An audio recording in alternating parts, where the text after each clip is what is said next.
ایک فوٹوگرافر نے، جو لوگ فوٹو بناتے ہیں، تو ایک فوٹوگرافر نے اپنی دکان کے باہر ایک بورڈ لگایا اور اس پر لکھا ہوا تھا کہ 20 روپے والی فوٹو بنوائیں، 30 والی بنوائیں اور 50 والی بنوائیں۔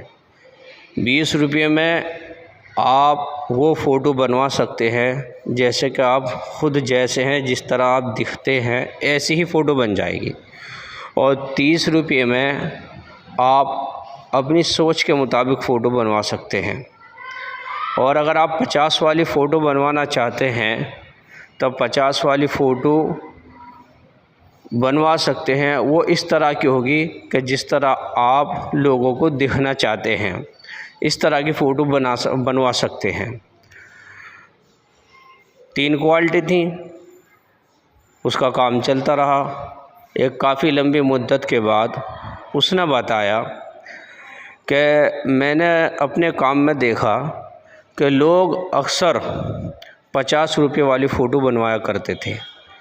یعنی کہنے کا مطلب یہ تھا کہ لوگ جیسے تھے ایسی فوٹو نہیں بنوایا کرتے تھے، بلکہ لوگوں کو دکھانے کے لیے کہ لوگوں میں کیا دکھتا ہے، لوگ کس چیز کو دیکھتے ہیں، ہم اچھے لگے، ایسا کچھ کرو ہماری فوٹو پر، اس طرح کی فوٹو بنوایا کرتے تھے۔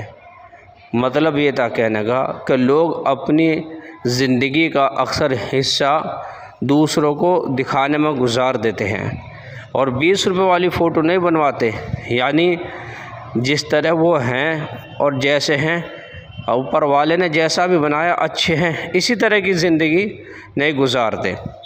تو میرے بھائی، آپ کو اوپر والے نے، قدرت نے، اللہ نے جیسا بنایا ہے اسی میں خوش رہیے۔ اگر آپ لوگوں کو دکھانے کے چکر میں کہ لوگ کس طرح کا پسند کرتے ہیں، ان کی چاہت کے مطابق زندگی گزارنا چاہیں گے تو بہت کچھ کھو دیں گے اور پریشان حال رہیں گے۔ اور اگر آپ کو اوپر والے نے، اللہ نے جیسا بنایا ہے، آپ اسی میں خوش رہیں گے تو بہت ساری ذہنی ٹینشنوں سے، فکروں سے، الجھنوں سے دور رہیں گے۔ اس لیے قدرت نے جیسا بنایا ہے اسی میں خوش رہیے، اس کا شکر ادا کیجیے۔